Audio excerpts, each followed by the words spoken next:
Olá, seja muito bem-vindo à nossa terceira aula da disciplina de Enfermagem na Saúde da Mulher. Eu sou a professora Daniele e hoje nós vamos abordar os aspectos voltados à assistência no pré-parto e no parto. Então, desde a primeira aula, a gente vem trabalhando com questões voltadas às políticas relacionadas à saúde da mulher. Nós trabalhamos com as questões voltadas à assistência de enfermagem na saúde da mulher em todo o seu ciclo de vida reprodutivo ou não, né? Em todo o seu ciclo de vida, aliás.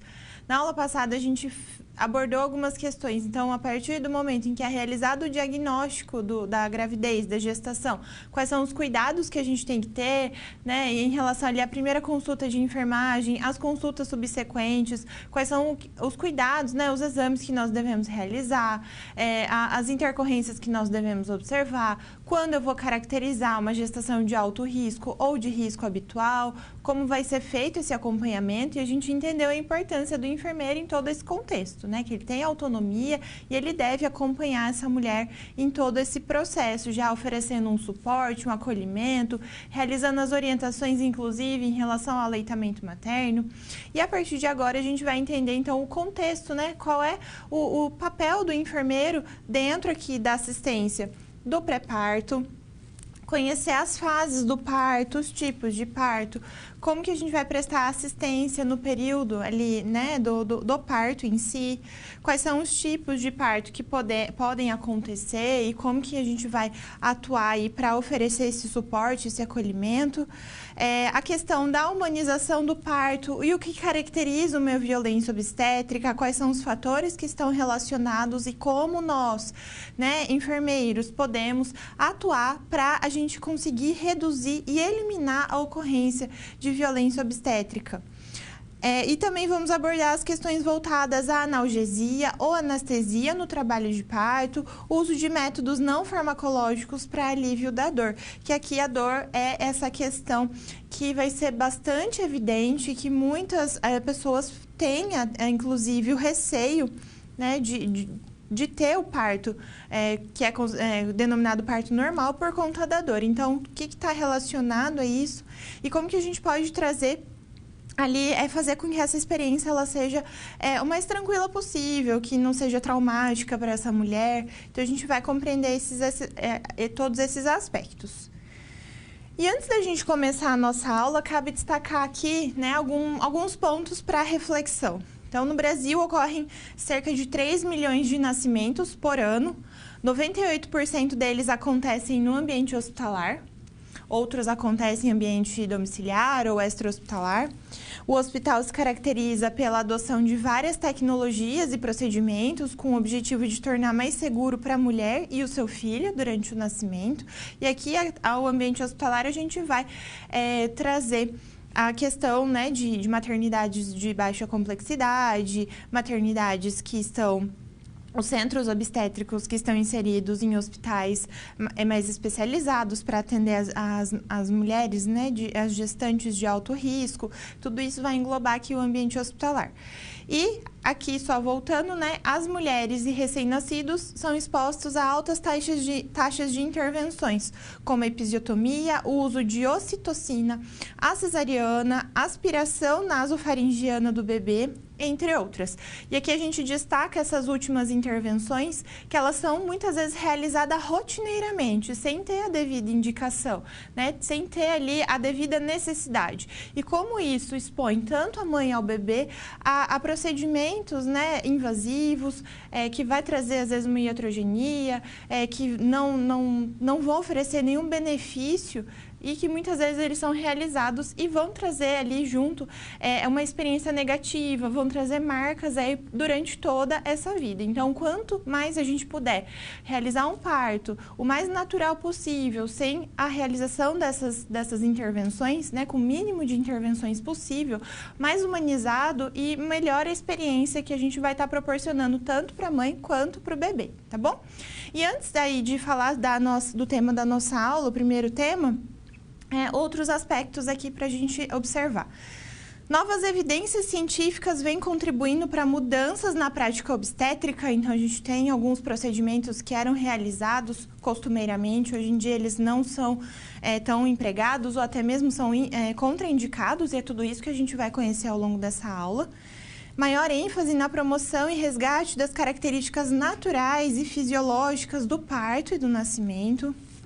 Vários procedimentos hospitalares têm sido questionados pela carência de evidências científicas que os suportem e a existência de evidências que contraindiquem e por trazerem desconforto à mulher. E isso vai trazer aqui todo um contexto de fortalecimento das enfermeiras ou enfermeiros obstétricos como atores importantes nesse processo assistencial. Então, quanto mais a gente conhece, quanto mais a gente estuda, tem conhecimento aí sobre essas evidências científicas, a gente vai ter ali a nossa assistência fortalecida, a gente vai ter segurança e indicar, né? Realmente, esse procedimento não é necessário, não preciso submeter nem a mãe, nem ao bebê a essas questões, porque não vai ser benéfico ou muitas vezes vai trazer um prejuízo. E tudo isso vai qualificando ainda mais a nossa assistência e o cuidado aí a essas gestantes e esses recém-nascidos, tá bom? Na aula de hoje, a gente vai ter 2 momentos de interação no meio da aula e ao término. Não deixem de enviar suas dúvidas, as suas contribuições. Nós vamos também trazer as contribuições que foram colocadas lá no nosso Padlet. E a partir de agora, eu convido você a conhecer o primeiro tema da nossa aula. Nesse bloco, nós vamos trabalhar a assistência de enfermagem no pré-parto. Então, né, quais são ali, temos vários acontecimentos que vão se desenvolvendo antes do parto em si, antes do nascimento do bebê, e desde esse momento a gente precisa, então, oferecer esse suporte, esse apoio e promover a assistência de enfermagem. Então, vamos lá conhecer quais são essas fases que antecedem o parto propriamente dito. Então, a gente tem ali, né, a gestante em fase latente. Ela não está em trabalho de parto em si, propriamente dito, tá? Mas ela já começa a apresentar contrações uterinas dolorosas e, com isso, a gente já consegue observar uma certa modificação no cérvix, né, no colo cervical, incluindo apagamento e uma dilatação até 4 centímetros. Então, quando eu tenho essas características aí, eu tenho uma gestante em fase latente. Só para a gente poder compreender, eu incluí uma imagem aqui nessa aula.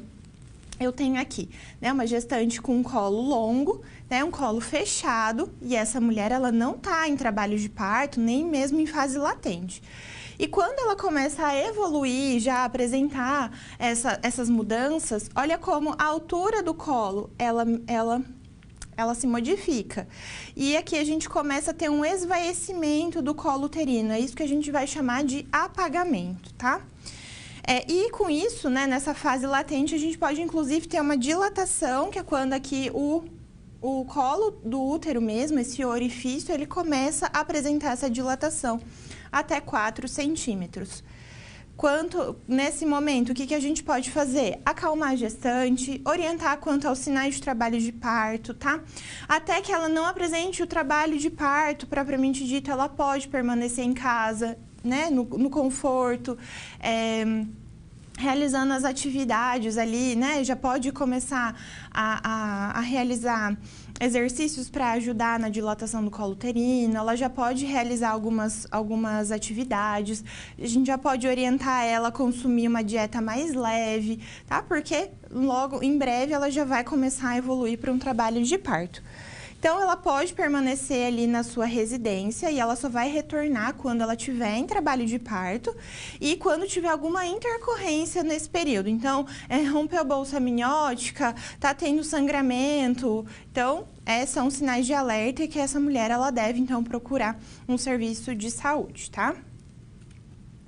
Dando sequência, então, quando ela entra em trabalho de parto propriamente dito, o que vai ser bem característico vai ser a questão das contrações uterinas. Então, essa mulher já vai começar a apresentar pelo menos 2 ou mais contrações em 10 minutos. São contrações que demoram pelo menos aí mais do que 30 segundos. e vai ser rítmica, então ela vai acontecer num processo regular, né? Ela não vai acontecer esporadicamente, igual na fase latente. Aqui ela já tem um ritmo, uma frequência estabelecida. E essas questões, essas contrações, elas já vão provocando alterações progressivas no colo do útero, como dilatação, o esvaecimento e a centralização. Olha só a diferença desse colo do útero em relação aos anteriores. Então, ele está já bem mais apagado, né, apresentando esse esvaecimento. E a centralização que a gente fala é o colo do útero, ele está bem alinhado no eixo em relação ao canal vaginal. Tá? Então, ele já vai sofrendo essas alterações aqui. E nesse momento, eu posso observar pelo menos 4 ou mais centímetros de dilatação cervical. Esse trabalho de parto ativo, que a gente vai chamar, ele pode variar. Então, eu tenho ali, por exemplo, em primíparas, que são as gestantes que estão tendo filho pela primeira vez, pode durar aí, em média de 8 a 12 horas, né? Essas contrações uterinas acontecendo, essa dilatação do colo uterino que vai evoluindo. E nas multíparas, que são aquelas que já têm pelo menos um ou mais filhos, a gente pode ter aí uma duração média de 5 a 12 horas. Então, vai depender muito das características de cada pessoa, de cada gestante, tá? Mas as características principais aqui do trabalho a fase ativa do trabalho de parto são essas, tá? Então, contrações uterinas mais frequentes e que tem uma duração aí pelo menos acima de 30 segundos. Quando eu vou admitir essa mulher, né? Então, ela tá apresentando um trabalho de parto aí ativo, então ela vai procurar o serviço de saúde e é o momento da gente realizar a admissão dessa gestante. Então, realizar a entrevista, como foi o pré-natal, quantas consultas realizou, se tem a caderneta da gestante. É um momento importante para a gente averiguar aqui essas informações, como que vem sendo todas as curvas ali de ganho de peso, de altura uterina. A gente vai acompanhar essas questões, vacinação, os exames que foram realizados, tá? Então, vamos coletar todas essas informações prévias aqui do pré-natal. Verificar os sinais vitais, são importantes para a gente verificar se essa gestante, por exemplo, está apresentando um quadro hipertensivo ou alguma outra alteração, se tem ali um quadro febril associado. Vamos também realizar o exame físico geral e o obstétrico, tá? Vamos auscultar batimentos cardiofetais e verificar a dinâmica uterina. Então, essa sigla DU aqui significa dinâmica uterina. Aqui eu vou verificar, por exemplo, a frequência, a duração e a intensidade dessas contrações. E eu vou realizar também um exame vaginal. Vou verificar a dilatação cervical, então vai fazer a palpação ali, né? Vai introduzir mesmo 2 dedos no canal vaginal para verificar essa dilatação e verificar se essa bolsa amniótica ela tá rota ou não, se ela tá rompida ou não, tá? E é o que basicamente a gente vai avaliar aqui nesse exame inicial. Vamos observar também a apresentação, a posição e a altura do feto, tá? Então, são questões aqui importantes para a gente estabelecer nesse momento inicial. E para isso, né, a gente vai, então, ter um bloco específico para trabalhar aqui esses detalhes. Além disso, durante o momento da admissão, nós já vamos solicitar exames laboratoriais como o VDRL, né, de sífilis, anti-HIV, hepatite B, hemoglobina, hematócrito, se necessário, a tipagem sanguínea e fator RH, se isso não foi coletado lá no momento do pré-natal. Podemos realizar também o teste rápido para sífilis e HIV. Verificar os desejos da paciente com relação ao parto e analgesia por meio de um plano de parto. Então, durante o pré-natal, é importante já estabelecer essa conversa com a paciente, tanto o médico quanto o enfermeiro, identificar quais são os desejos da paciente, se ela quer um parto normal sem analgesia, sem anestesia, ou se ela quer um parto normal com analgesia, se ela é receosa, tem algum outro comprometimento, então ela deseja realizar a cesárea. Então, são todos os requisitos aí que entram nesse trabalho de parto, aliás, o plano de parto. E aqui ela pode deixar uma carta registrada ou qualquer forma para ela deixar mesmo ali registrado de alguma forma quais são os desejos, o que ela planejou, o que ela pretende ali no momento do parto, para que seja a decisão dela, seja colocada em prática, que seja um momento que ela planejou, que ela esperou. Claro que se tiver intercorrências, outras condições, essa mulher ela vai ser encaminhada para uma cesárea, por exemplo, mas à medida do possível a gente vai respeitar a decisão, né, e o que ela escolheu para esse momento, tá bom? Outra questão importante aqui que a gente vai considerar também é a questão da lei do acompanhante, que é a lei 11.108 de 2005, em que a mulher ela tem direito a permanecer com o acompanhante em tempo integral. Então, pode ser o cônjuge, pode ser um parceiro, pode ser a mãe, pode ser, enfim, qualquer pessoa que ela se sinta confortável e que ela queira que esteja presente ao lado dela durante esse momento. Então, ela tem direito aí a um acompanhante. E temos também as doulas que podem realizar esse acompanhamento. Então, a mulher ela tem direito a escolher como um acompanhante, alguém que seja da sua família, alguém próximo, e ela pode escolher a doula também como um acompanhante. Na prática, muitas vezes a gente vê que, além do acompanhante, a gente tem a presença da doula, tá? Mas isso não é estabelecido, não tem nenhuma lei que vai garantir a presença da doula e mais um acompanhante, mas no dia a dia a gente acaba verificando aí essas questões, elas acabam sendo bem comuns. Então, é importante a gente estabelecer essas questões, como que é o protocolo da instituição que a gente vai trabalhar, o que é permitido ou não, mas por direito ela tem, pelo menos aí, por lei, ela tem direito a pelo menos um acompanhante, tá bom? Então, nesse bloco aqui, a gente fez uma introdução à questão do pré-parto, todos os processos que a gente precisa conhecer em relação à admissão dessa paciente, né, os direitos dela, e são todos os fatores aí que vão ser determinantes para que esse processo aí que vai se desenvolver em sequência, ele aconteça de uma forma humanizada e de uma forma mais tranquila em relação ao que seria realizado se a gente não observasse aí todas essas questões. Nesse bloco, nós vamos acompanhar, então, como é feita a assistência durante o pré-parto. Então, convido vocês a conhecerem aqui as questões características que a gente vai observar, né? Além da dilatação, da dinâmica uterina, a gente vai avaliar também o feto, a posição do bebê, quais são as características que ele está apresentando, o que vai favorecer, né, facilitar um trabalho, aliás, um parto via vaginal ou não, tá? Então, são fatores aqui que a gente vai observar. Então, em relação à palpação obstétrica, nós vamos observar, por exemplo, a situação fetal. A situação fetal é a relação entre o eixo uterino e o eixo fetal. Então, eu vou observar aqui o eixo uterino e o eixo fetal, tá? Qual que é a posição desse feto em relação ao útero? Então, eu posso ter aqui eu posso classificar ele como longitudinal, que é como a gente pode observar nessa imagem aqui, ele está longitudinal, ele está em pé em relação ao útero. Então, acontece em 99,5% dos casos. Eu posso ter os bebês que estão transversos, ou seja, eles estão deitados ali, eles estão numa posição transversa em relação ao útero. Então, eu tenho o útero nesse posicionamento e o bebê está deitado. Então, eu tenho ali uma posição transversa. A longitudinal, ele acompanha aqui o mesmo eixo. E eu tenho também os bebês que estão em situação oblíqua, e eles estão na diagonal. São situações aí mais raras, menos comuns de acontecer. Tá? Além disso, além do eixo, eu vou verificar também a apresentação fetal, ou seja, qual é a parte do feto que está ocupando a área do estreito superior da bacia, qual parte do corpo desse bebê está em contato direto ali com essa parte superior da bacia. Ele pode, então, estar cefálico, então, quando a cabeça dele está presente ali dentro da bacia, né, encaixado ali. Ele pode estar pélvico quando ele está deitadinho, aliás, sentado.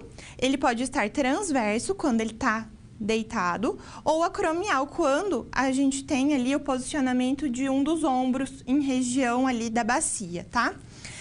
Aqui é importante, né, quando a gente vai fazer essa palpação obstétrica, Bebês que estão em posição cefálica são os que a gente vai ter maiores chances de sucesso no parto via vaginal, parto normal. Bebês que estão ali em situação pélvica, também pode acontecer o parto, é mais difícil, mas ele pode ainda acontecer. Mas bebês que estão ou transversos ou que estão em posição acromial, o parto via vaginal ele não é possível. Então, a gente vai encaminhar essa gestante para realização de cesárea, combinado? E nós temos também aqui, em relação à posição fetal, que é a relação do dorso do feto com o lado direito ou esquerdo materno. A variedade é determinada por siglas, empregando-se o ponto de referência fetal que está voltado para os pontos maternos. Então, eu vou avaliar aqui o dorso do bebê.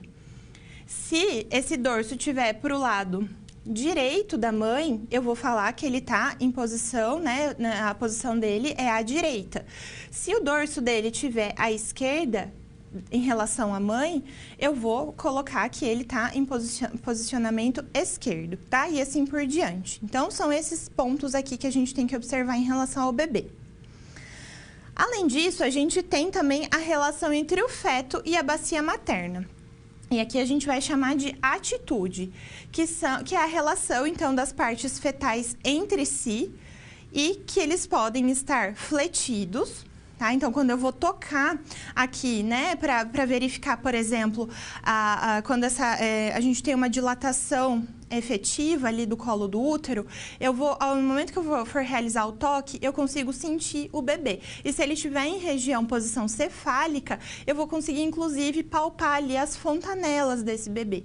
E aí vai me ajudar a identificar se ele está fletido ou se ele está com a cabeça estendida. Isso também vai ter uma influência aí em relação ao momento do parto. Então, quando eu for realizar essa palpação e eu observar ali a presença das fontanelas normalmente, significa que esse bebê está numa posição fletida, que é a posição mais comum que a gente encontra no dia a dia. Temos também a posição defletida, que é quando esse bebê ele já está em uma leve extensão cervical e a gente observa que a fontanela anterior no momento do toque. Podemos ter a situação aqui defletida em segundo grau, que quando eu vou realizar o toque, eu observo a raiz, eu toco a raiz do nariz desse bebê. E eu tenho também a deflexão em terceiro grau, que quando eu vou realizar o toque, eu tô tocando o mento desse bebê. Então, quando eu tenho, por exemplo, essa posição, a fletida é a mais comum, a defletida, eu tenho ali uma maior facilidade de passagem desse bebê no canal de parto. Quando eu tenho, por exemplo, a de primeiro grau, a gente vê, por exemplo, aqui o diâmetro da cabeça ele fica maior, então ele tem uma maior dificuldade para passar ali no canal de parto, tá? Então, são questões importantes que a gente tem que levar em consideração e que já vão nos dar ali um possível prognóstico de como vai ser esse parto. E aqui eu vou avaliar também os períodos clínicos do parto. Então, eu avaliei o bebê, fiz a palpação obstétrica, tá? E eu vou aí classificar. Será que essa mulher ela já está na fase de dilatação, está na fase de expulsão, de dectação e de Greenberg? Então, aqui a gente vai conhecer todas essas fases do parto. Então, muitas vezes a gente acha que o parto é só o momento da expulsão, mas existem diversos fatores que vão acontecendo tanto antes quanto depois e que a gente vai classificar aqui como parto, né? De uma forma mais abrangente. Então, o período de dilatação é o que a gente vem trabalhando, né? Então, que a gente tem o apagamento e esvaecimento do colo uterino para poder ocorrer a passagem desse bebê pelo canal do parto. E o que vai influenciar aqui nesse momento de dilatação? De uma forma geral, a gente entende que o trabalho de parto, ele depende do feto, né, do posicionamento principalmente, o tamanho do feto em relação à parturiente, o canal do parto, será que, por exemplo, essa mulher ela apresenta o osso da bacia, né, na sua própria anatomia, é uma bacia mais alargada, ou será que é uma bacia mais estreita? A gente tem as variações também anatômicas em relação ali à composição óssea, que é o que vai aí ter maior influência em relação ao parto, porque dependendo vai dificultar a passagem desse bebê. E também a gente vai ter as questões aqui relacionadas à força que move o feto no canal do parto, a efetividade das contrações. Então, é nesse momento que a gente vai identificar aqui possíveis alterações que podem acontecer. E o que vai estimular a contração uterina? Essa força de contração. Então, a gente vai destacar aqui que as contrações uterinas são os estímulos que faz uma célula se contrair, passando assim para as demais células, e a gente vai chamar aqui de tríplice gradiente descendente. E elas vão estar relacionadas à elevação da concentração de estrogênio materno e queda do nível da progesterona. Então, antes da gente falar dos hormônios que estão relacionados aqui às contrações uterinas, só vamos entender um pouco aqui a questão do tríplice gradiente descendente. Então, é um nome bastante comprido, mas significa o quê? Que as contrações uterinas, elas se originam lá no fundo do útero, tá? Então, e elas vão sendo transmitidas para o restante até chegar ali no colo do útero. Então, ela é descendente porque ela se origina ali no fundo do útero e elas vão sendo transmitidas ali até a região de colo, tá? Então, é isso que significa. E o que vai desencadear, né? O que vai propiciar o desenvolvimento dessas contrações para que elas surjam lá no fundo do útero? A gente tem aqui as ocitocinas e as prostaglandinas, que vão ser os hormônios principais relacionados a essa condição. A ocitocina promove a contração rápida após estímulos nervosos e as prostaglandinas, elas estão envolvidas também no processo de contração, mas ainda não se sabe exatamente qual que é a sua função específica, mas sabe-se que ela é importante também nesse processo. E além das contrações uterinas, a gente tem também as contrações de Braxton Hicks. São contrações que acontecem antes, né? Elas não estão relacionadas ao trabalho do parto, elas podem acontecer mais ali no terceiro trimestre da gestação, né? Em algumas mulheres pode acontecer até um pouco antes. São contrações de baixa frequência e de amplitude, que podem muitas vezes confundir a gestante, ela achar que está entrando em trabalho de parto, e apesar de não serem dolorosas, elas são um pouco incômodas, tá? E elas provocam aqui o endurecimento do miométrio, elas são indolores e apresentam intervalos com um longo período de tempo. Então, a gente vai chamar aqui essas contrações de contrações de treinamento. Então, à medida que a gestação ela vai evoluindo, o útero ele já vai ali se reorganizando e ele tem essas contrações mesmo como contrações de treinamento para o momento do parto, né? Como se o útero ele estivesse se exercitando para chegar lá na maratona ele conseguir desempenhar o seu papel. Então, é para isso que servem essas contrações. E como a gente disse aqui, muitas vezes vai confundir a gestante, mas é importante a gente acalmar e orientar que isso é comum e orientar, então, em relação ao trabalho de parto ativo, quais são as características que ela deve observar, que é quando ela vai procurar ali assistência, né, uma maternidade ou outro serviço de saúde para o momento do parto, tá bom? E quais são ali os cuidados em relação à assistência de enfermagem nesse primeiro período clínico do parto? Então, vamos registrar as seguintes observações. Frequência das contrações uterinas, vamos realizar de 1 em 1 hora, avaliando ali a dinâmica uterina. O pulso dessa gestante de 1 em 1 hora, verificar se ela não está ali sob estresse ou então apresentando um quadro de bradicardia.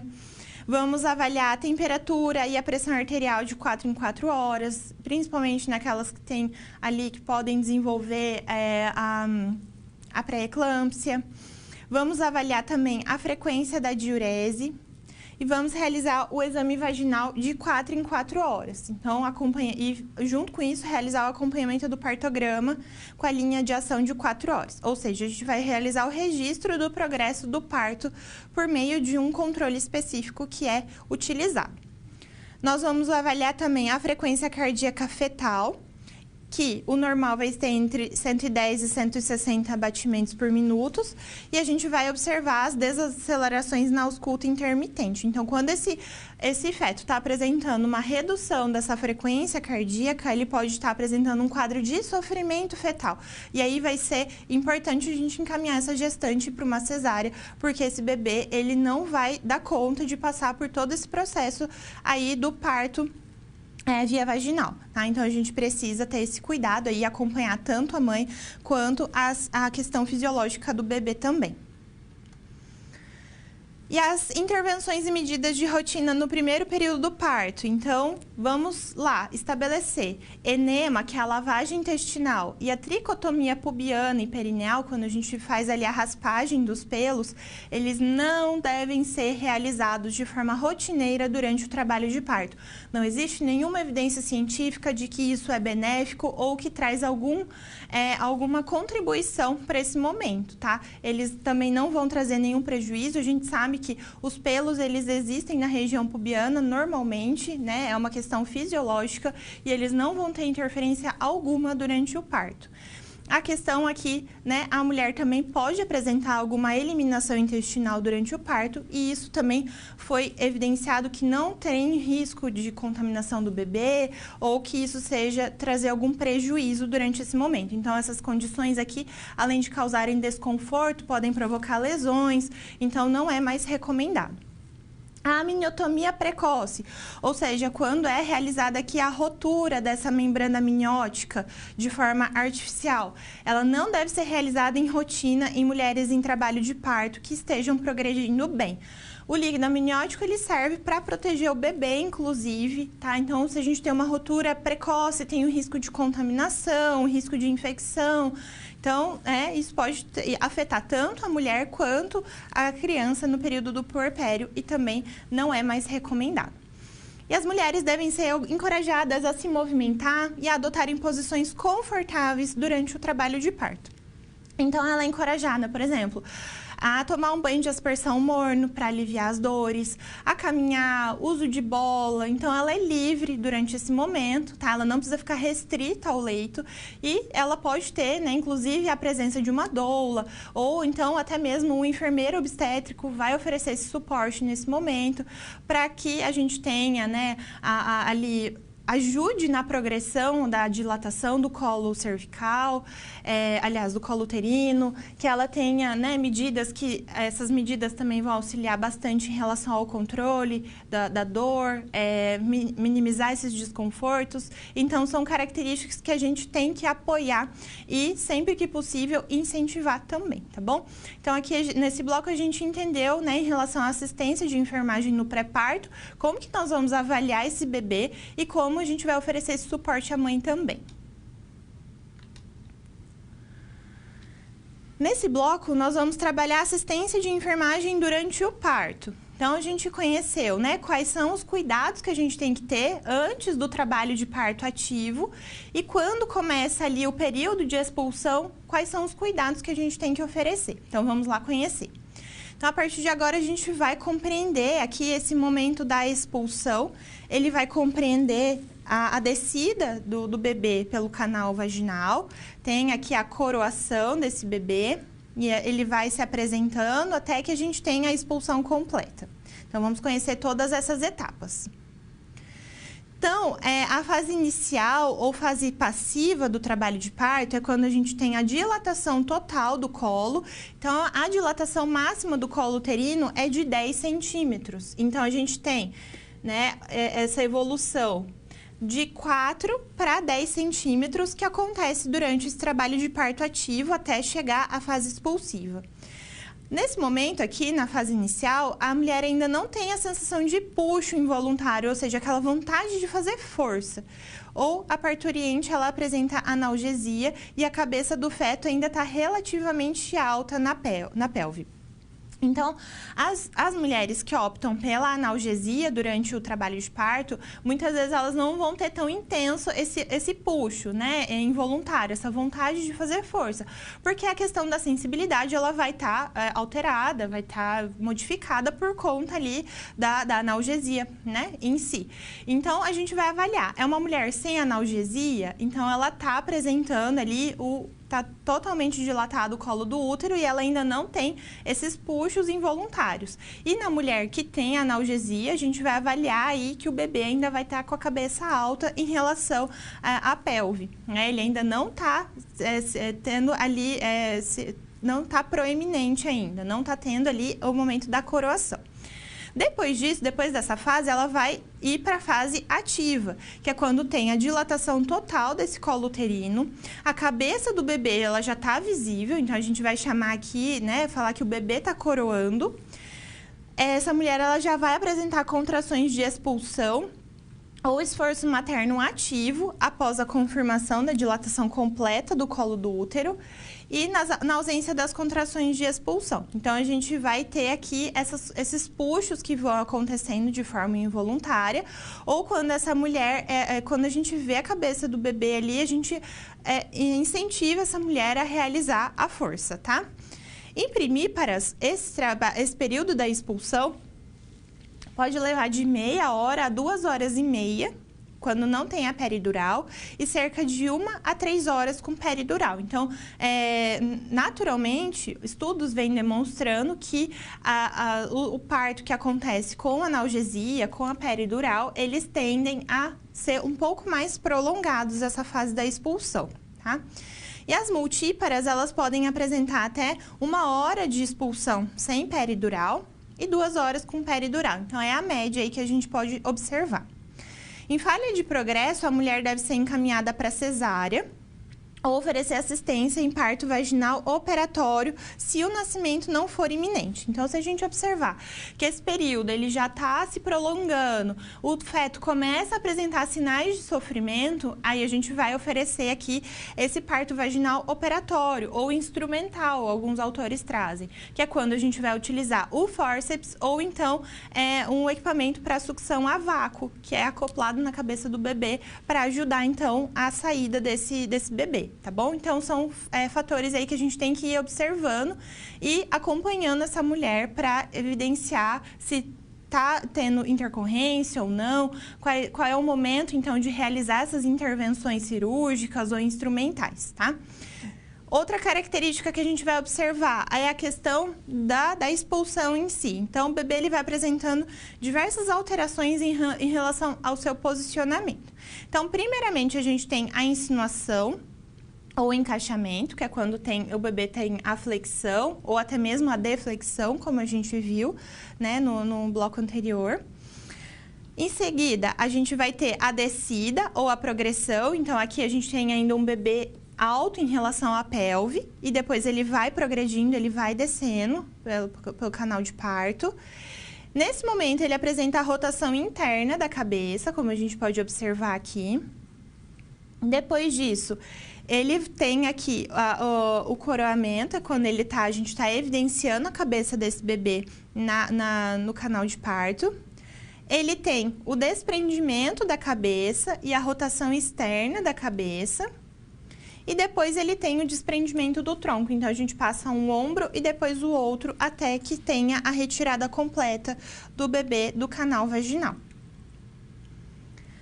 A mulher deve ser incentivada a adotar qualquer posição que ela achar mais confortável, incluindo as posições de cócoras, lateral ou de 4 apoios. Então, a gente sabe que, culturalmente, por muito tempo, a posição litotômica, que é quando a mulher está de barriga para cima, né? Então, ali, a posição ginecológica, mas isso não favorece o puxo. A mulher, nessa posição, ela tem mais dificuldade de realizar a força e muitas vezes o trabalho de parto, período expulsivo, ele acaba sendo mais prolongado por conta disso, por conta de uma simples questão do posicionamento.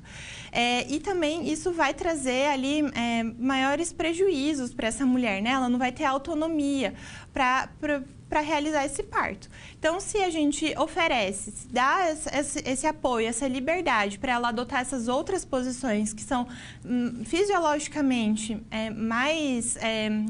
mais aceitas, né, que são fisiologicamente mais fáceis de realizar esse parto, a gente deve encorajar também, tá? Então, são essas outras posições aí que a gente pode oferecer e orientar essa mulher.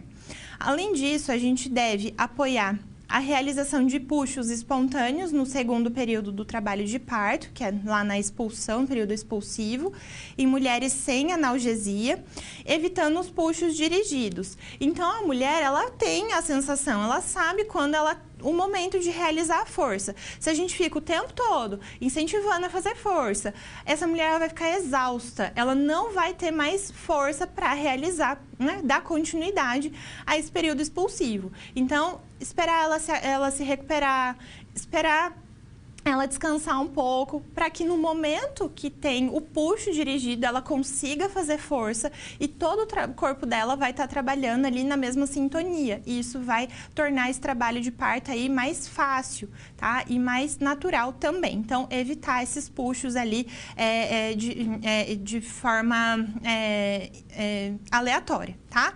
E outra questão aqui também, que a manobra de Christeller, ela não deve ser realizada no segundo período do trabalho de parto. A manobra de Christeller é essa aqui que a gente pode ver nessa imagem, que por muito tempo ela foi realizada, ela foi utilizada, que é quando alguém que está prestando assistência a essa mulher realiza força no fundo do útero para empurrar o bebê. Isso é contraindicado, não é mais utilizado, tá?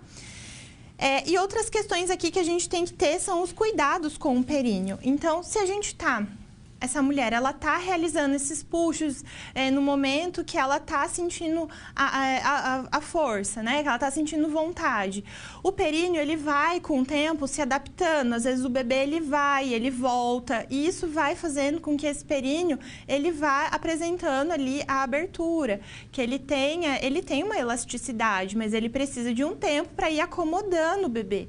Então, se a gente fica forçando muito isso, é o momento que a gente pode ter as lacerações, as lesões que podem acontecer em região de períneo. A manobra de Christeller, ela é contraindicada principalmente por conta disso, pelo alto risco de ocorrência de lesões perineais. E aqui a episiotomia, que são aqueles cortes pequenos que são realizados ali na região de períneo, ela também é contraindicada. Ela não deve ser realizada rotineiramente, somente em casos em que o bebê realmente está tendo dificuldade de passar por aquele períneo, a gente tem um períneo mais endurecido, então a gente tem um bebê grande ali para o tamanho daquela gestante. Então, a gente vai avaliar criteriosamente essas questões para poder realizar a episiotomia, tá? Então, são cuidados importantes que a gente tem que ter. E durante o trabalho ali do período expulsivo, podem ocorrer as distócias, que é o que a gente vai conhecer agora. Distócia, então, é definida como qualquer perturbação no bom andamento do parto e que estejam implicadas alterações em um dos 3 fatores fundamentais que participam do parto. Vamos lembrar quais são eles? Nós temos lá a força motriz, o objeto e o trajeto. Então, qualquer alteração que eu tenho aqui nesses componentes, eu posso ter dificuldades ali no andamento, no desenvolvimento do parto. Em relação à força motriz ou contratilidade uterina, é quando eu tenho distócia funcional, por exemplo, hipoatividade ou hiperatividade uterina. Eu posso ter hipotonia ou hipertonia uterina. E até mesmo distócia de dilatação. Essa mulher, simplesmente, ela não apresenta a dilatação conforme o que é esperado, tá? Então, a gente tem essas questões aqui que devem ser avaliadas. Em relação ao objeto, que eu vou denominar aqui como distócia fetal, são as anormalidades que acontecem no trabalho de parto atribuído ao feto e as relações materno-fetais, como o tamanho fetal, distócia biacromial, quando esse bebê, então, ele está apresentando aqui, a distócia biacromial é quando esse bebê, ele passa a cabeça pelo canal de parto, mas ele como ele é grande em relação àquela mãe, àquela gestante, àquela parturiente, a gente tem ali uma dificuldade de passar os ombros, tá? Pelo canal de parto. Então, depois que passou a cabeça, os ombros, eles têm essa dificuldade de passagem. Então, aqui a gente vai chamar de distócia biacromial. E temos também as anormalidades de situação e apresentação fetal, como a gente conheceu. Então, dependendo do posicionamento e apresentação fetal, a gente vai ter algumas questões aí que vão tornar um pouco mais difíceis o desenvolvimento desse parto. Em relação ao trajeto, a gente vai denominar como distócia de trajeto, que é quando acontecem anormalidades ósseas ou de partes moles, tá? Então, as anormalidades ósseas são as mais comuns, tá? E aqui é quando eu tenho, então, alterações na anatomia da bacia daquela mulher que vão dificultar a passagem do bebê, por exemplo. E o enfermeiro, ele pode realizar o parto sem distócia. Então, ele é habilitado, ele pode atuar ali naquele momento. Nós falamos do período expulsivo, agora a gente vai falar do período de dequitação. O terceiro período do parto é o momento desde o nascimento da criança até a expulsão da placenta e das membranas. Vamos considerar o terceiro período prolongado, quando após decorridos 30 minutos, que a gente vai então classificar a placenta como placenta retida. E depois que tem a expulsão da placenta, a gente vai avaliar ela inteira, dos dois lados, tá? Então, aqui o lado fetal, o lado materno é quando a gente tem essa maior quantidade de relevo, e o lado fetal é quando eu tenho ali a placenta bem lisa, né? Apresentando as membranas. E eu vou observar aqui se não ficou nenhum pedaço de placenta retida, porque isso é a principal causa de hemorragia pós-parto, tá? Então, eu vou avaliar a integridade aqui dessas membranas. Observar na mulher ao mesmo tempo, condição física geral, vou avaliar a coloração da pele, mucosas, a respiração, sensação de bem-estar e se está ocorrendo grandes perdas sanguíneas. Então, nesse momento, muitas vezes a atenção se volta toda ao recém-nascido, mas faz parte aqui da nossa assistência de enfermagem, a gente vai avaliar as questões maternas. E nós temos aqui o último período, que é o de Greenberg, que compreende o puerpério imediato, que se inicia logo após a saída da placenta e compreende as 2 horas seguintes ao parto. O que a gente tem que observar aqui nesse período? A questão da involução uterina. Então, depois do parto, esse útero ele apresenta uma contração até que ele vai retornando ao longo do tempo ao seu tamanho prévio à gestação. E se essa mulher ela não apresenta uma contração efetiva, uma involução uterina, ela tem grandes riscos, né? Maiores chances de desenvolver uma hemorragia pós-parto. Então, é uma questão bem importante. A gente vai acompanhando lá, hora a hora após o parto, verificar se essa mulher está apresentando involução uterina. Geralmente, o útero fica aqui na altura da cicatriz umbilical e a gente vai acompanhando aí esse tamanho que ele precisa ir regredindo. Outra questão importante, a gente vai avaliar aqui no Greenberg também a presença de lóquios. Então, é toda aquela perda via vaginal que essa mulher vai apresentar. Logo após o parto, esse lóquio vai ser sanguinolento e eu preciso verificar a quantidade com que ele está acontecendo, tá? E a gente vai observar também a questão da micção, se está presente ou não. Então, no trabalho do parto, por conta, né, da passagem do bebê, a gente pode ter algumas alterações que podem acontecer. Essa mulher pode apresentar uma retenção urinária, mas principalmente após a cesárea, após a retirada da sonda, a gente vai verificar, aliás, após a cesárea, né, nem sempre vai ter a sonda vesical de demora, a gente vai observar se essa mulher teve micção espontânea ou não, tá? Então, são os cuidados principais que a gente tem que ter aqui nesse período.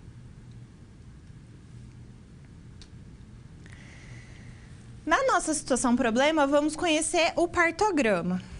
Então, nós temos lá, na nossa situação hipotética, a professora Glória colocou cada aluno em uma sala de parto para que acompanhasse e observasse os procedimentos que nela são realizados. Ao acompanhar um trabalho de parto, a aluna Paula foi orientada a observar o preenchimento do partograma. Então, ela se perguntou o que seria o partograma e qual a sua finalidade. Então, o partograma é a representação gráfica que diz respeito à evolução do trabalho de parto e registra principalmente a frequência das contrações uterinas, os batimentos cardíacos fetais e a dilatação cervical materna. Ele vai incluir aqui a fase latente, né? Nós vamos lembrar que a fase latente tem duração de 16 horas em multíparas e 20 horas em primíparas. E a fase ativa possui um padrão regular e coordenado de contrações, com uma dilatação de 1 centímetro por hora, mais ou menos, tá? Então, é aí que eu vou iniciar o partograma, na fase ativa do trabalho de parto. Aqui é importante, a gente já vai observar desproporção céfalo-pélvica, se tem indicação de ocitocina, acesso aos dados de evolução, identificação de sofrimento fetal, e diminuição de intervenções desnecessárias. Então, o partograma ele tem todo esse objetivo. Então, a gente vai ter aqui um registro como esse, tá? Aqui, a gente vai indicar a dilatação do colo do útero. Nós temos aqui de 1 a 10 centímetros. A gente vai iniciar aqui o partograma quando essa mulher estiver em fase ativa de trabalho de parto. Então, geralmente, ela já apresenta 4 centímetros de dilatação.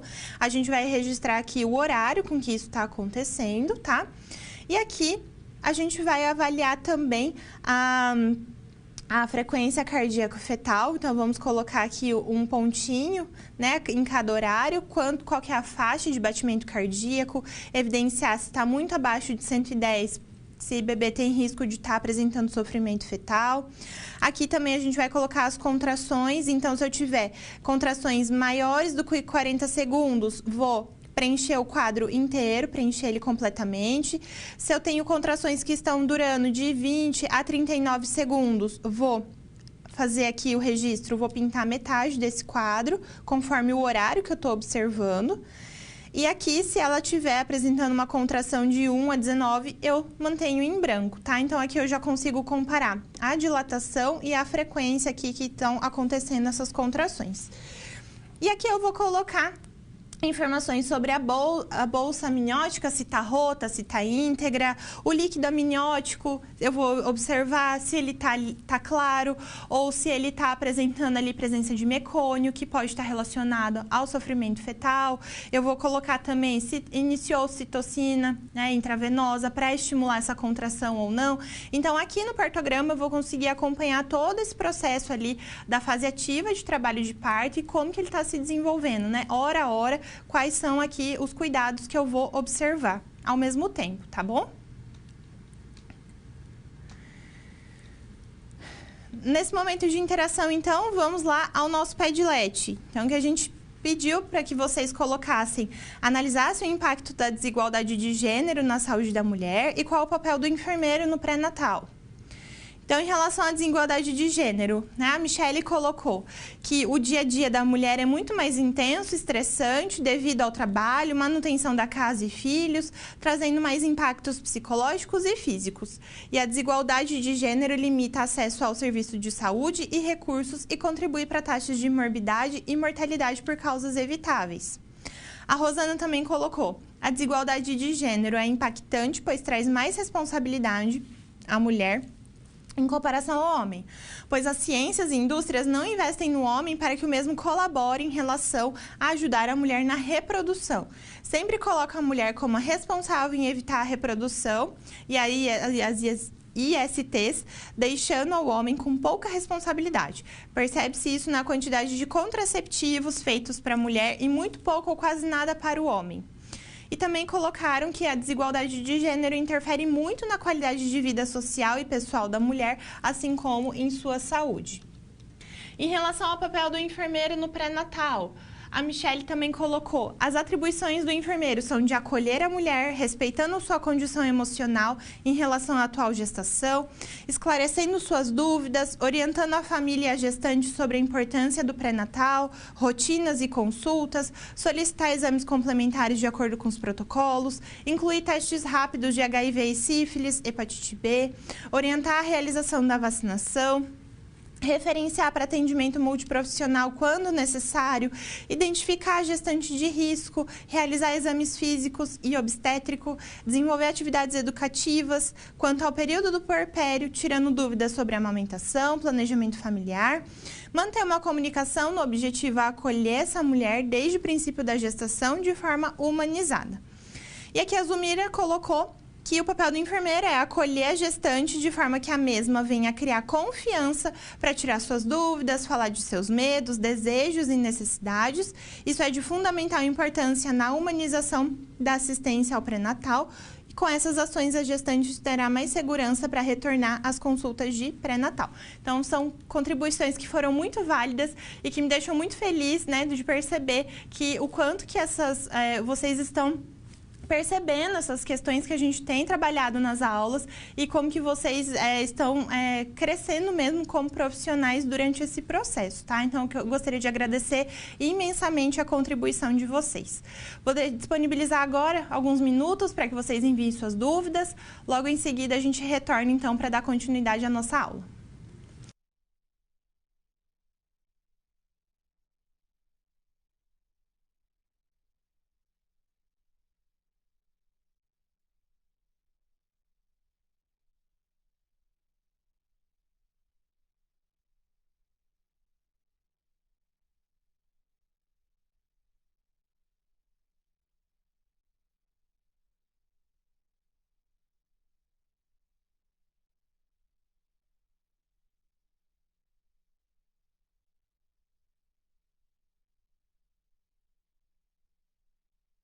Tivemos duas perguntas bem interessantes, as demais a gente vai respondendo no chat atividade, tá? Mas foram bem interessantes também.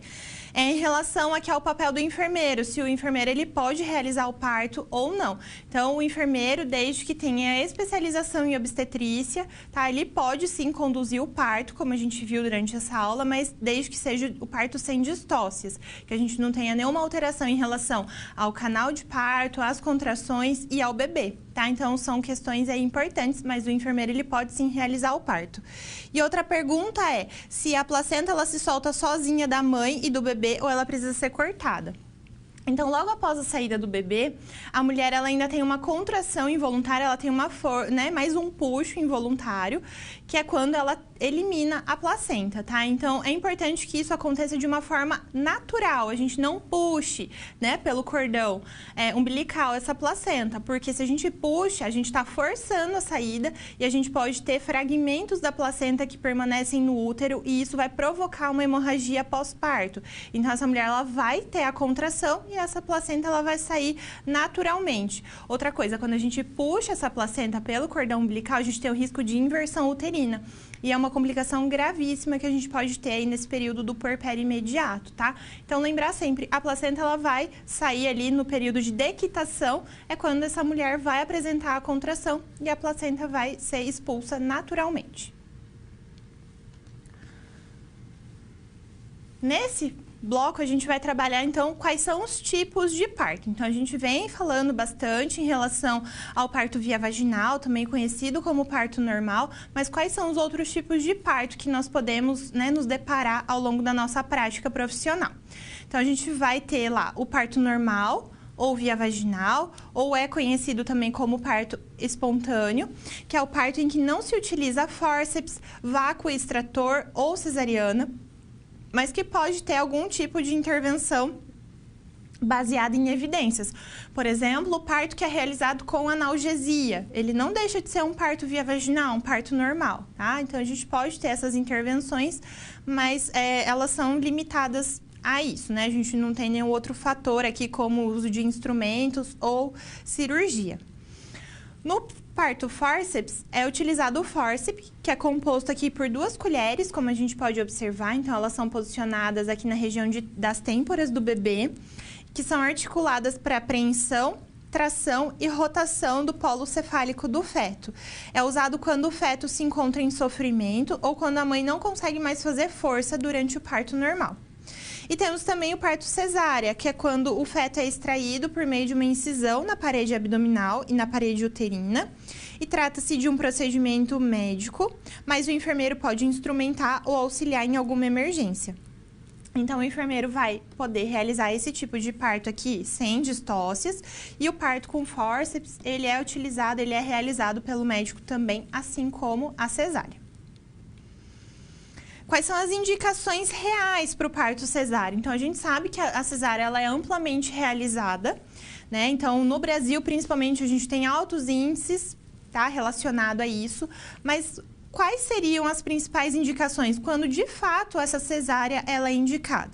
Quando o bebê, por exemplo, está apresentando prolapso de cordão e dilatação incompleta, então, por exemplo, o colo uterino ainda está apresentando dilatação, mas a gente acaba tendo aqui a saída, o prolapso do cordão umbilical, e isso é prejudicial porque à medida que o trabalho de parto vai evoluindo, a própria cabeça do bebê, o próprio corpo do bebê pode fazer compressão desse cordão umbilical, o que vai fazer com que ele receba menos oxigênio e que vai fazer com que ele entre até numa situação de hipóxia, anóxia, risco elevado de sofrimento fetal, tá? Então, nesses casos, é indicada a cesárea.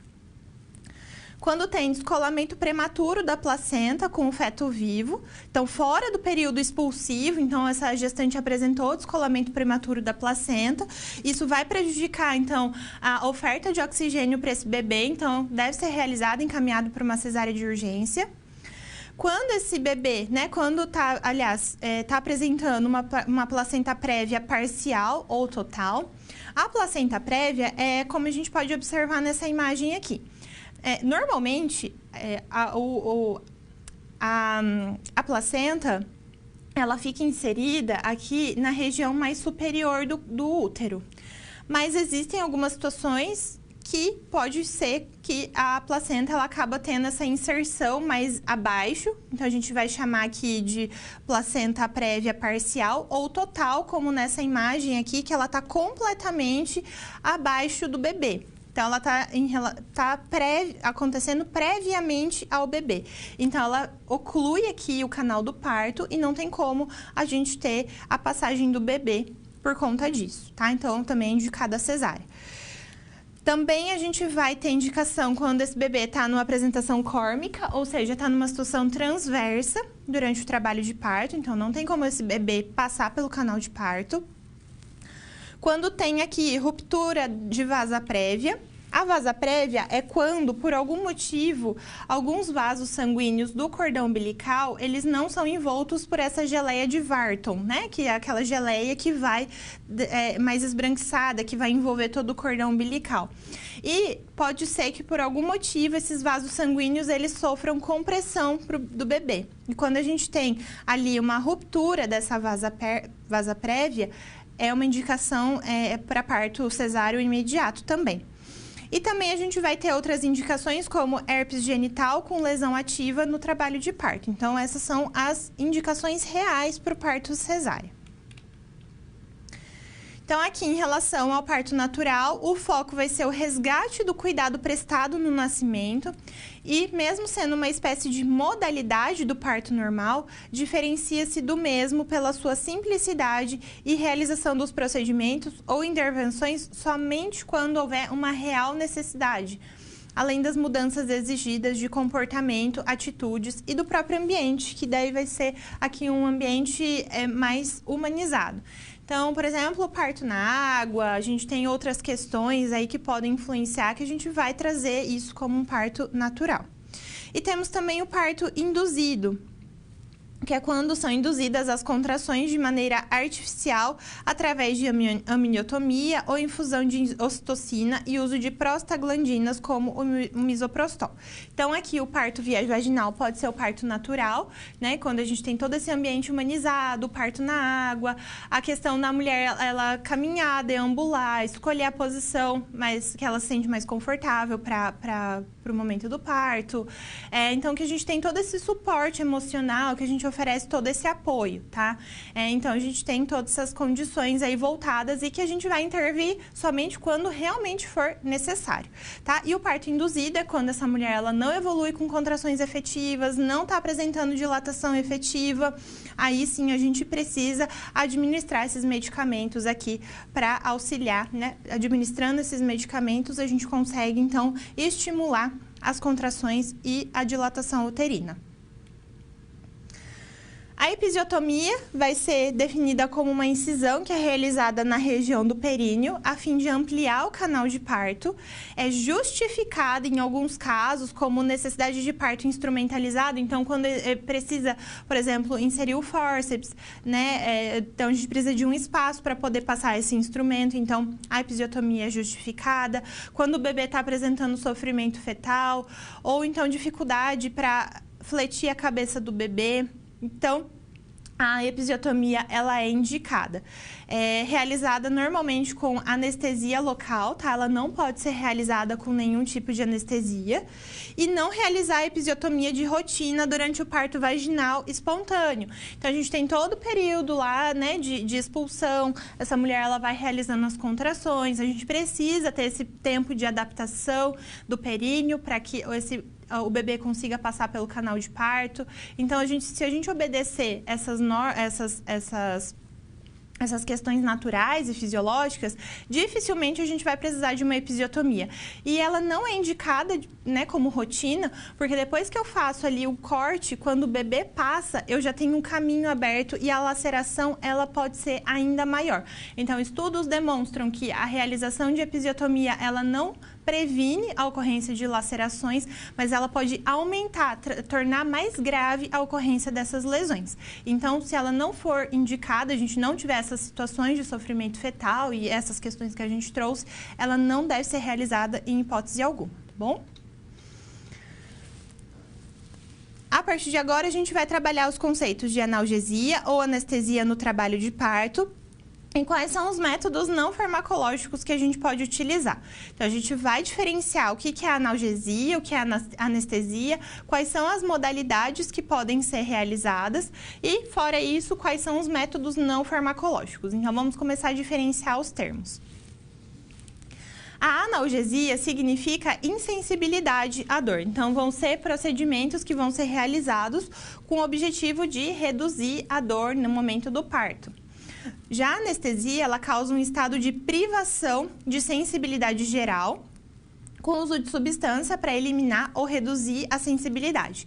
Além da sensibilidade, na anestesia, a gente vai ter também alterações na mobilidade. Então, diminuição de força motora, essa mulher muitas vezes não vai conseguir, ela não vai conseguir andar, enfim. Então, a gente tem, além da sensibilidade, a parte motora que vai estar sendo afetada ali por conta da anestesia. Importante estabelecer que esses fatores eles não podem interferir na evolução do trabalho de parto de maneira negativa. E o objetivo, principalmente aqui da analgesia, é proporcionar conforto e até mesmo harmonização e regularização das contrações uterinas. Então, a gente tem aqui algumas situações em que é utilizada a analgesia durante o trabalho de parto via vaginal, tá? Então, são mulheres que desejam, né? Então, ter essa analgesia para aliviar ali as dores constantes da contração, até mesmo no momento da expulsão do bebê, tá? Importante lembrar que, apesar de ter reduzida ali a sensação da dor, a mulher, ela continua sentindo que estão ocorrendo as contrações. Além disso, né, é importante a gente ter um profissional extremamente capacitado e qualificado para realizar a analgesia, porque existe uma linha tênue entre a analgesia e a anestesia. E se eu parto para esse processo ali da anestesia, essa mulher ela já não vai ter contrações efetivas, ela não vai conseguir adotar as posições, né, como cócoras, ou então a posição, né, de 4 apoios para a realização desse parto, porque ela vai ter imobilizado ali as suas pernas. Então, a gente tem que ter todo esse cuidado aí relacionado a essas questões, tá? E existem algumas modalidades aqui que a gente pode oferecer a analgesia e a anestesia. Então, a gente tem aqui, por exemplo, anestesia, bloqueio dos pudendos, que são os nervos voltados ali na região de pelve, e isso é utilizado como um bloqueio local para a realização da episiotomia, tá? Então, aqui a gente tem uma anestesia local ou loco-regional. Nós temos a anestesia raquidiana, a peridural lombar contínua, a peridural lombar única, que vão ser utilizadas, né? Dependendo da dose do medicamento, pode provocar ou analgesia ou anestesia, tá? Então, todas elas são realizadas por meio da punção lombar, tá? Aqui, a peridural lombar contínua é quando fica inserido um catéter e ao longo do trabalho de parto pode ser administrado essas doses de medicamento para manutenção da analgesia. E aqui, na peridural lombar única, é quando eu administro em uma única vez. E aqui, quando em doses maiores, a gente pode utilizar essas modalidades aqui para anestesia durante a cirurgia cesariana, por exemplo. Temos a anestesia geral, que é utilizada, então, em situações de parto de elevado risco, em que a gente tem o sofrimento fetal, pode ter alterações fisiológicas na mãe também, então, situações críticas como alteração de coagulabilidade, entre outras questões. Então, aqui a gente vai se utilizar de anestesia geral. E o duplo bloqueio, que é quando é realizada aqui a peridural lombar única, aliás, a raquidiana, associada aqui à peridural lombar contínua. Então, realiza essa primeira anestesia, essa primeira analgesia para alívio imediato das dores e depois é puncionado novamente para a colocação do catéter e manutenção dessa analgesia. Então, são essas diversas modalidades que nós podemos ter. Em relação aos métodos não farmacológicos, a gente pode utilizar, por exemplo, massagem, principalmente ali em região sacral, exercícios respiratórios. Então, quando essa mulher ela concentra na respiração, a sensibilidade à dor ela acaba ficando em segundo plano, né? Então, a gente foca aqui na respiração para a gente ter a concentração da mulher, e isso ajuda bastante. Banho morno de aspersão, então encaminhar essa mulher para o chuveiro, tá? Manter ela ali por um tempo, a água correndo nas costas, é bastante útil. Exercícios que podem ser realizados na bola, no cavalinho. Então, a gente pode incentivar a realização desses procedimentos, orientar os acompanhantes a ficarem com essa mulher, né, durante a realização desses procedimentos. Então, são atitudes aí bastante úteis que podem aliviar esse desconforto, né? Quando a mulher, ela opta pelo parto via vaginal, sem analgesia, a gente tem essas questões aí que podem ser implementadas. A partir de agora, a gente vai trabalhar com a questão do parto humanizado, né? Então, o que seria parto humanizado? Né? O que vem na sua cabeça quando a gente fala de parto humanizado? Então, parto humanizado, é importante a gente estabelecer que ele não é um tipo de parto. Ele é um processo que se baseia no respeito ao protagonismo e autonomia dessas mulheres nas suas escolhas no trabalho de parto e parto, ao acompanhamento multidisciplinar e ao cuidado baseado em evidências científicas. Tem direito a um ambiente sossegado, privativo, arejado e com a presença do seu acompanhante, que ela escolheu para estar ali naquele momento. O objetivo de incentivar a prática do parto normal, como resgate do aspecto fisiológico e diminuir as taxas de cesariana, realizando apenas quando necessário e indicado. O contato pessoal e os aspectos emocionais são de extrema importância para a eficácia do tratamento, pois o profissional deve privilegiar o que viu, palpou e o que a paciente descreveu. Portanto, não basta criar técnicas, mas sim construir uma relação de laços humanos. Então, a gente está desenvolvendo uma assistência que seja efetiva e de qualidade.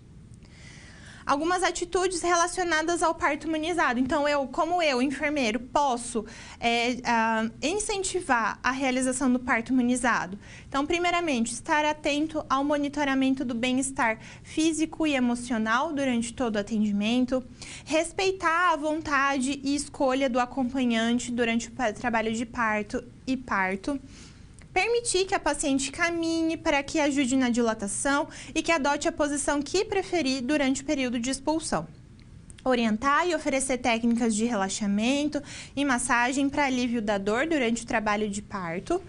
Imediatamente após o parto, permitir o contato pele a pele da mãe e do bebê, estimulando assim também o início da amamentação. Então aqui a gente só cabe ressaltar que se o bebê nasce bem, a gente não tem nenhuma intercorrência, isso deve ser amplamente difundido.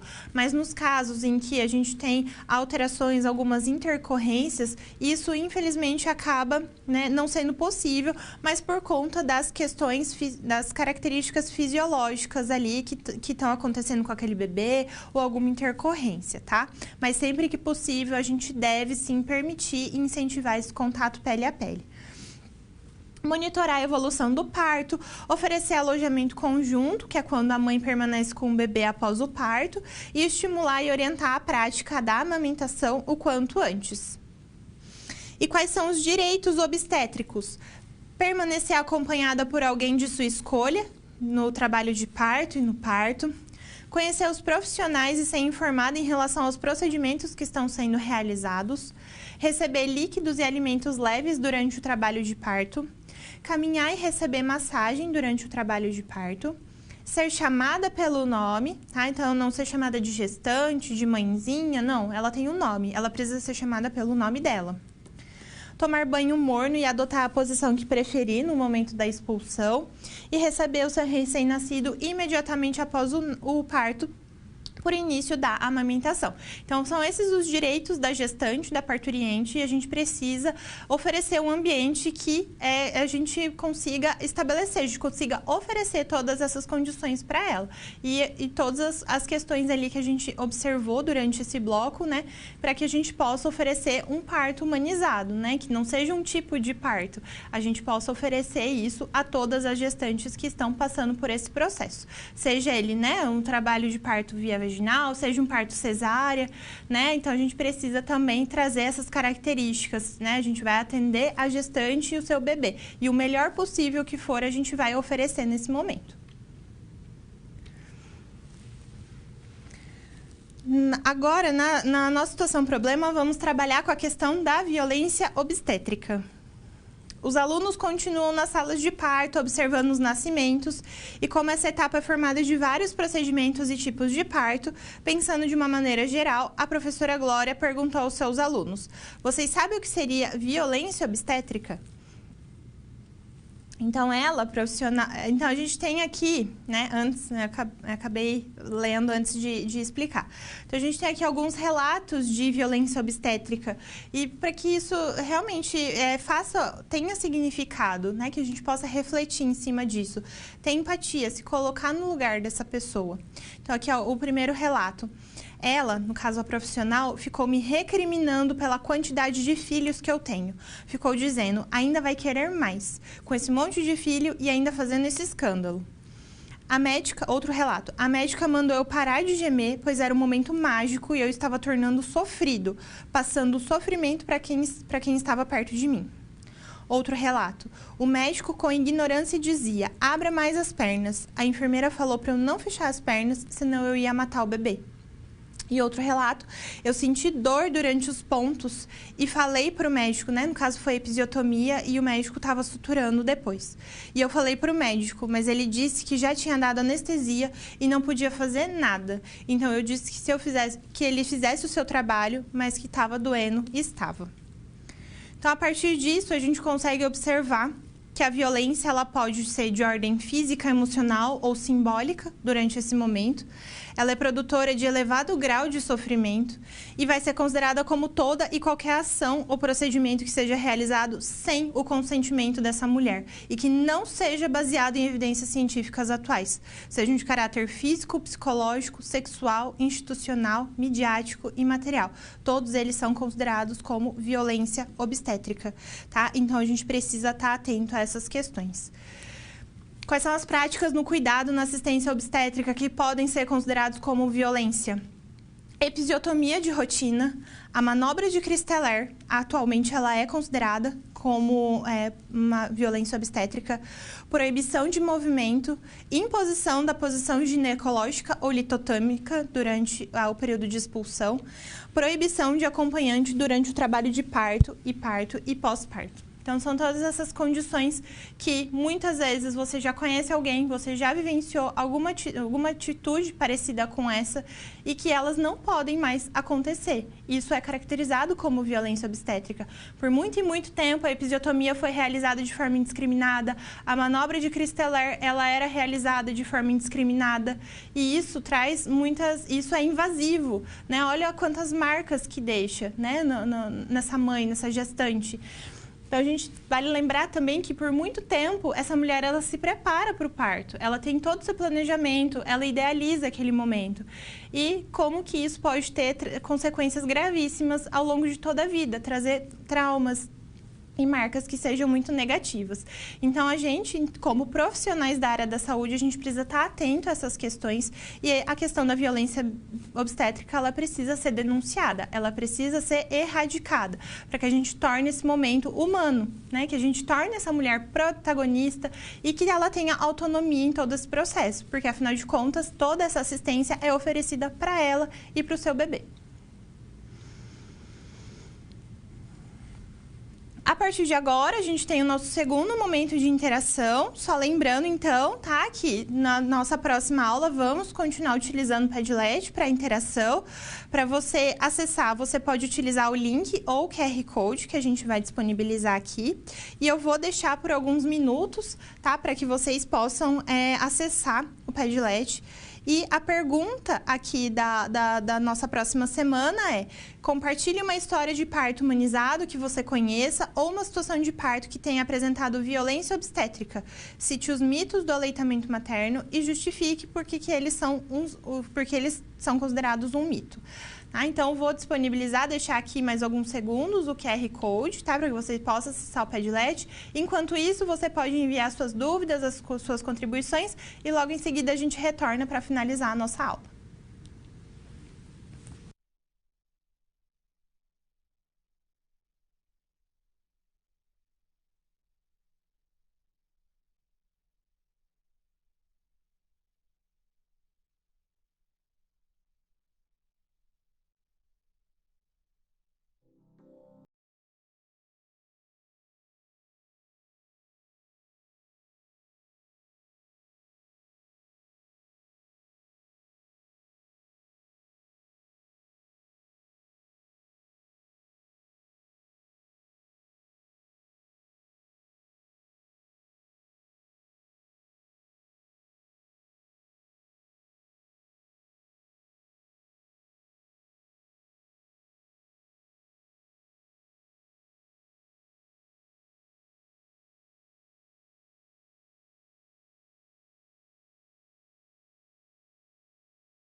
Não tivemos nenhuma interação nesse segundo momento do chat, tá? Então, vamos lá recapitular os conteúdos que foram abordados na aula de hoje.